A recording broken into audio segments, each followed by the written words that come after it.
This is Cast of Wonders, the young adult fiction podcast featuring stories of the fantastic. Welcome, I'm Catherine Inskip, your co-editor and occasional host. Episode 387 for December the 8th, 2019. Our story for today is The Rose Sisterhood by Susan Tatel, a Cast of Wonders original. Susan Tatel likes stories more than people, but likes people in stories the most, which it turns out is everyone. She grew up in Chicago and now lives in Minnesota, a decision she comes to regret every November through March.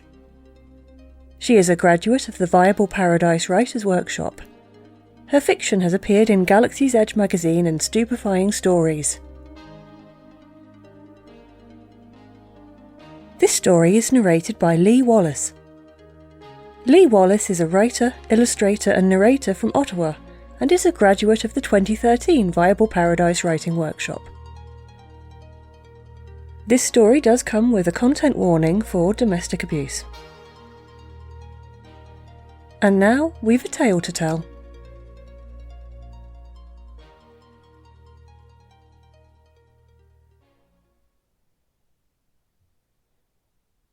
The Rose Sisterhood by Susan Tatel, narrated by Lee Wallace. My sisters and I await the next girl. She will be beautiful. We always are. We hope she'll be the one to break the curse, that she will have the wherewithal to see our master as he truly is, to succeed where we all failed. We do not know when she will arrive. We hope it will be soon. It is not good for our master to go too long without a companion. We sisters are not company. As we wait, I try to console our newest sister. It was only a flinch. I assure her she still has a role to play. There are clothes to mend, meals to prepare, and roses to prune. She won't be comforted yet. Her bones are too fresh. I know she will adjust to her new station in time. We all do. For now, all she can do is weep, berating herself for an involuntary response. That small intake of breath that proved she only saw a beast, forcing our master to behave as one. She floats after him, begging for forgiveness. He can't hear her, and he does not need apologies. All he needs is for the next girl to be better. The new roses have bloomed by the time the next girl arrives, wrapped in a wool cloak and radiating confusion. She lost her way in the woods. She knew her route, had taken it many times. And there was never a castle. Our master steps into the light. She gasps, but does not faint. A promising start. He explains that she must stay. He shows her to her room and leaves her to reflect. She tries the door and finds it locked. My sisters disperse, but I remain. Her face gives me pause. I think I've seen it on someone else. She looks like my sister. How odd to forget that I once had a sister. Now I only have sisters. She's too young to be my sister, though how young I cannot tell. I was 19. I still am in a sense. My bones are much older. Perhaps she's my niece or great-niece. Marianne, that was my sister's name. Or was it mine? Our master doesn't like names. Each morning he unlocks her door and tells her she may explore the castle, but she will not leave the room. She is unhappy. It's always hard at first. The isolation and dread. She thinks she's alone. She does not know how many of us came before her. She cannot see that we're still here, praying she will be the one. We know that soon she will begin to see past our master's claws and teeth. She will see his wit and charm, and most importantly, she will see the gentleness inside. It is there. He buries it deep, but every one of us has seen it. When one of my sisters fell ill, he stayed by her bedside, feeding her broth and speaking softly until her strength returned. The curse seemed very thin then, as if it would snap with a stiff breeze. It made her failure, our failures, all the more maddening. I take it upon myself to make her understand that she is safe and provided for. I tend to her fire and sneak her food since she refuses to come to meals. I leave books on her dresser and bring in fresh flowers from my own plot. I know she can't see me, but I hope she senses that someone is glad she is here. I worry I'm encouraging insubordination. Our master is growing displeased. He makes gestures of kindness, but she will not acquiesce. I fear she will join us soon, and wonder what color her roses will be. My sisters are in despair for him. He has been cursed for such a long time. They reach out to calm him, but we can no more touch him than an owl can touch the moon, no matter how hard it yearns or how close it appears. After a week, she finally steps through the door into the hall. I've begun calling her Mary Ann, goes only as far as an alcove with a large bay window. She gazes at the rose garden. The flowers are thriving despite the snow. Our master appears at the end of the hall. Mary Ann retreats to her room, but finds it locked. She let it shut behind her on the way out and must ask him to unlock it. She hurries past him, but the next morning she ventures out again, careful to leave the door ajar. By the end of the second week, she's accepted that she is here to stay. Mary Ann, I can't decide if the name fits, but I can't recall another, now eats her meals with our master. She doesn't speak much, but she looks directly at him, her lips curving into a reluctant smile. That is very good. I sometimes follow them on their walks in the gardens. I wonder if she can tell which plot is mine. A foolish thought. She doesn't know me from any of my sisters. On one such walk, she surprises him with a question. "What kind of creatures are your servants, my lord? Why can't I see them?" "How do you know I have servants? Perhaps the castle sees to itself." He seems amused, even pleased, that she has puzzled this out. "I do not know for sure, but I have seen objects moving as if carried by invisible hands. One dropped a spoon at breakfast the other day." "You are observant. They are spirits bound to this place." He glances toward the roses. "It is their punishment to serve me." "Punishment? Are they wicked spirits?" Her eyes widen in alarm. "Do not concern yourself. They cannot harm us." "But they are everywhere. One entered my room last night to light the hearth. The door was locked."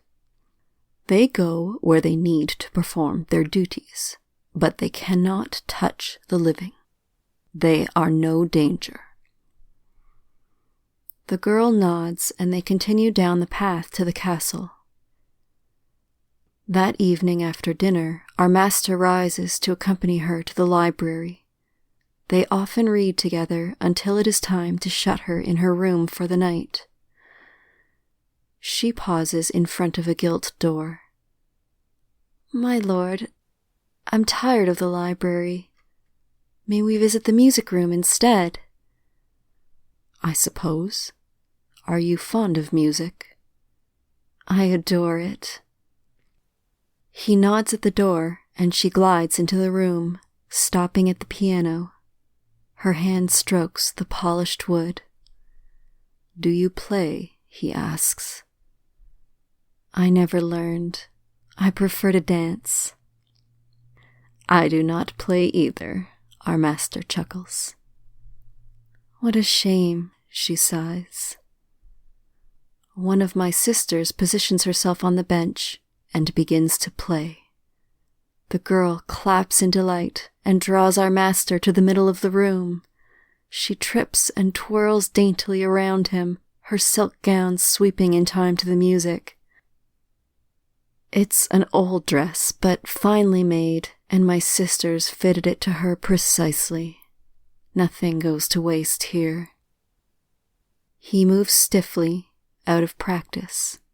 We sisters make an enthusiastic, if undetectable, audience. Marianne weaves closer and closer to our master. Her fingers dip into his pocket and, so quick that I can't be certain it happened, draw out a key. My sisters appear not to have witnessed the theft. I don't see what she does with the key, though her skirt has bunched at the waist and the hem is now slightly off-kilter. The dance ends, and our master escorts her to bed. My sisters and I have few duties once the candles are extinguished. Marianne is locked away, and our master is asleep. We are free to use the time as we will. Some dwell in the library, reading stories we know by heart. Some retreat beneath the roses. I am the only one to hear the girl's lock click open. She slips into the hall, the key clutched in one hand, a knife in the other. The knife did not come from the kitchen or anywhere in the castle. She brought it with her. The woods are dangerous. Funny that we did not find it. She must have carried it in her boot. She walks slowly, her feet bare. Didn't I once sneak out of bed to leave trinkets for the lutin? Is that why I feel damp grass under my feet and a thrill of fear that Maman will catch me at it? The more I look at this girl, the more she looks like family. She may truly be my niece. But how could my family allow it to happen again? How could they send another girl into the woods? Has it been so long that they forgot? Or is she here because they remember? The girl creeps to our master's door. Whatever she is planning, it's too dangerous. She will be caught. Her bones will feed the roses. I should sound an alarm. Instead, I watch her take a steadying breath and push on the door. It's locked. She searches for a keyhole in the dim light, but finds none. The door locks from the inside. "Imbecile!" she groans and sinks to the floor. She cradles the knife in her lap. I see her plan collapsing. She knows the danger of attacking while he's awake. Her chin trembles. Good. She will return to her room, and things will go on as they've always done. She will break the curse, or she will become my sister. I can no longer distinguish her predecessor from the rest. In time, there will be no Marianne. Just another nameless sister. No, not this one. No. I need no key to enter his room. I often collect his washing while he sleeps. I float easily through the door, turn the lock, and nudge it open a crack. The girl is fast. She gets to her feet and mouths a thank you to the air.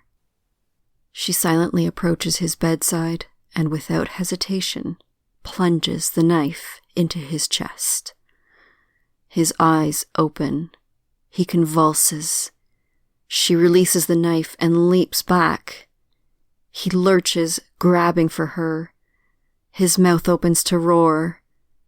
I press a pillow to his face. I can't make the beds if I can't touch the pillows. Marianne, I do like the name, clasps the knife handle and twists. He struggles, but I hold firm. I was a farm girl. I was strong once. I'm stronger now. I could have done this at any time. How strange.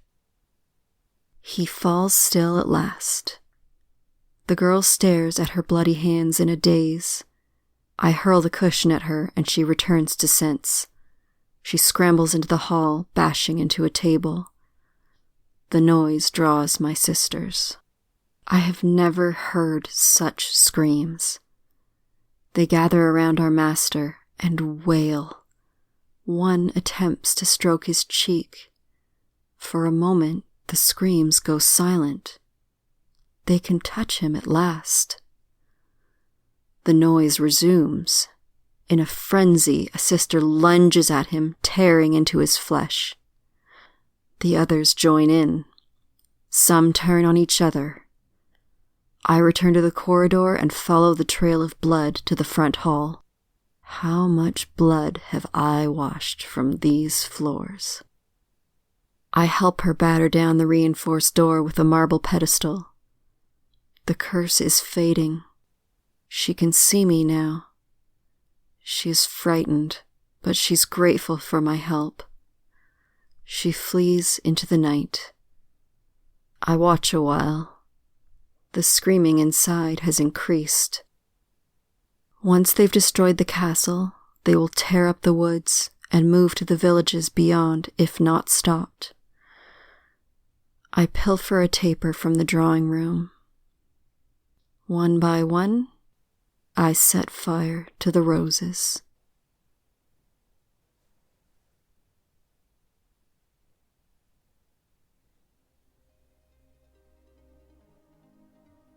Beauty and the Beast, eh? It's certainly one of the classics. Most fairy tales, if you go back to the earlier versions, seem to have been sanitised over the years. But with Beauty and the Beast, in some sense, things have drifted in the other direction. Villeneuve's version of the story, dating back to the mid-18th century, features a father driven more by greed than desperation, a persistent but rather restrained beast that acts in hopeful naivety, and a kind-hearted but somewhat shallow beauty whose romanticism is her biggest flaw. The Beast gives Beauty a bit more freedom in some respects, while Beauty is more concerned with freeing the trapped prince that she's certain exists somewhere nearby. Move forwards to the modern narrative.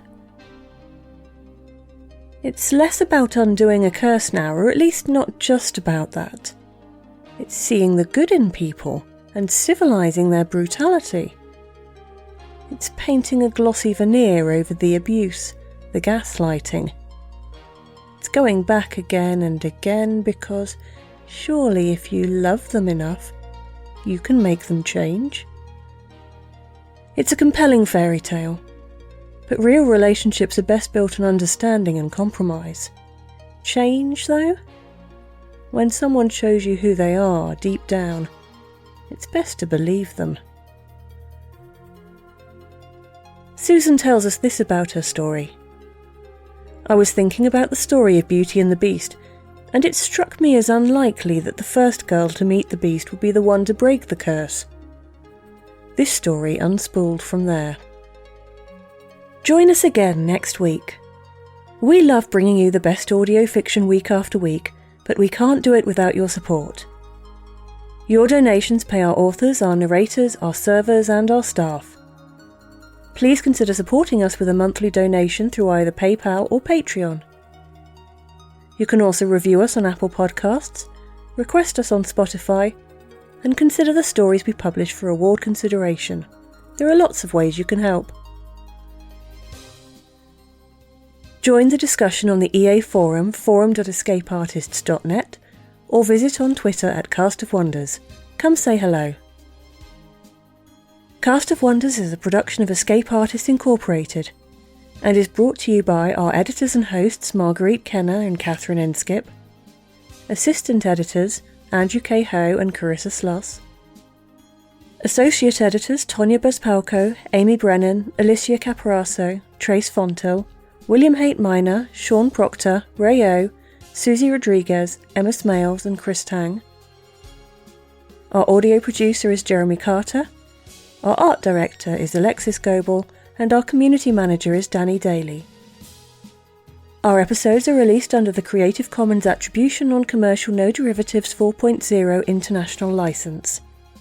That means you can download or listen to the episode on any device you like, but you can't change it or sell it. Our theme music, Appeal to Heavens, is by Alexei Nov and available from Promo DJ or his Facebook page. Thank you for listening.